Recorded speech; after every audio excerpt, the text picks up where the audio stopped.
రాష్ట్ర వైఎస్ఆర్ కాంగ్రెస్ పార్టీ అధ్యక్షులు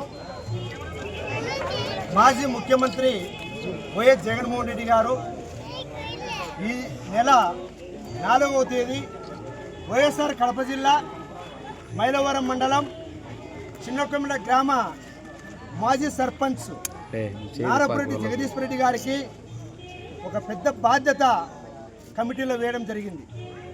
ఏమంటే రాష్ట్ర సంయుక్త కార్యదర్శిగా ఆ యొక్క కమిటీలో మొదటి కమిటీలో జగదీశ్వర్ రెడ్డి గారిని నియమించడం జరిగింది. జగన్మోహన్ రెడ్డి గారికి మన నియోజకవర్గం తరఫున మన గ్రామం తరఫున ప్రత్యేక ధన్యవాదాలు తెలియజేసుకుందాం. అలాగే రాష్ట్ర మాజీ మంత్రివర్యులు రాయలసీమ జిల్లాల కోఆర్డినేటర్ పెద్దిరెడ్డి రామచంద్రారెడ్డి గారు, అలాగే స్టేట్ కోఆర్డినేటర్ సజ్జల రామకృష్ణారెడ్డి గారు, మన కడప జిల్లా అధ్యక్షులు రవీంద్రనాథ్ రెడ్డి గారు, అలాగే మన పార్లమెంట్ సభ్యులు యువ నాయకులు వైఎస్ అవినాష్ రెడ్డి గారు, మన జమ్మలమడుగు నియోజకవర్గ సమన్వయకర్త, అలాగే మన ఎమ్మెల్సీ పొన్నపరెడ్డి రామసుబ్బారెడ్డి గారు ఈ యొక్క పదవి రావడానికి వీళ్ళందరూ కూడా సాయశక్తిలో కృషి చేశారు. వారికి కూడా ప్రత్యేక ధన్యవాదాలు తెలియజేస్తున్నారు. ఈరోజు ఎందుకంటే జగన్మోహన్ రెడ్డి గారి మొదటి కమిటీలో రాష్ట్ర స్థాయిలో సంయుక్త కార్యదర్శిగా మన జగదీశ్వర్ రెడ్డి గారు నియమించడం, ఈ యొక్క బాధ్యత తాలూకా కాదు, జిల్లా కాదు, రాష్ట్ర స్థాయిలో ఆయనకు బాధ్యత వచ్చింది. అలాగే ఈ యొక్క నియోజకవర్గంలో బాగా యాక్టివ్ అవుతూ మొదటగా మన జగదీశ్వర్ రెడ్డి గారు పెద్దమణి మండలం పరిశీలకులు కూడా గత సంవత్సరం నుంచి పనిచేస్తున్నాడు మన పార్టీలో. అలాగే ఆయనతో పాటు దాదాపు 12-13 నెలలైంది జిల్లా అధికార ప్రతినిధిగా మన మోహన్ రెడ్డి గారిని కూడా మన రాష్ట్ర అధ్యక్షుడు జగన్మోహన్ రెడ్డి గారు కానీ, ఎంపీ అవినాష్ రెడ్డి గారు కానీ, అలాగే రామసుబ్బారెడ్డి గారు కానీ జిల్లా అధికార ప్రతినిధిగా మన సీనియర్ నాయకులు మోహన్ రెడ్డి గారికి అప్పచెప్పడం జరిగింది. ఆయన కూడా ప్రత్యేక ధన్యవాదాలు తెలియజేస్తున్నాం.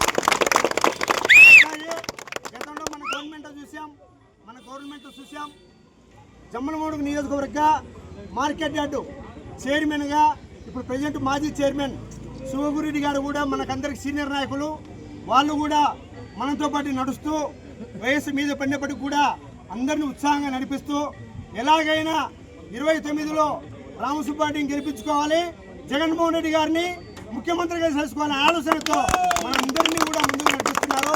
అలాగే ఎంపీ అవినాష్ రెడ్డి గారిని కూడా మంచి మెజార్టీ గెలిపించుకోవాలని చెప్పి ఆలోచనతో ఉన్నారు.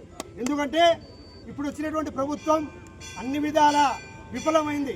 చెప్పినటువంటి ఏ వాగ్దానం మేనిఫెస్టోలో 24లో అబద్ధాలు చెప్పి ఎక్కడే కానీ ఏ పథకం ఇవ్వలేదు.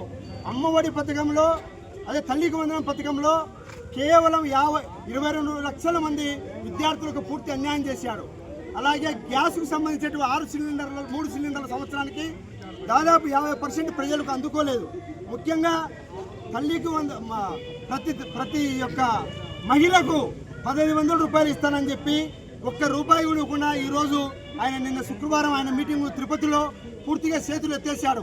అనుకోని నేను ఇస్తామని చెప్పి నా చేత కాడలేదని చెప్పి మేనిఫెస్టోలో ఆ రోజు అబద్ధాలు చెప్పి వచ్చినాడు. 2014లో కూడా అదే వచ్చాడు. అలాగే ఈ యొక్క నిరుద్యోగులకు అందరికీ కూడా 3000 రూపాయలు ఇస్తానని చెప్పాడు, ఇవ్వలేదు. ఎస్సీ ఎస్టీ బీసీలకు అందరికీ కూడా మైనార్టీలకు అందరికీ కూడా 50 ఏళ్ళకే పెన్షన్ ఇస్తానని చెప్పాడు, ఇవ్వలేదు.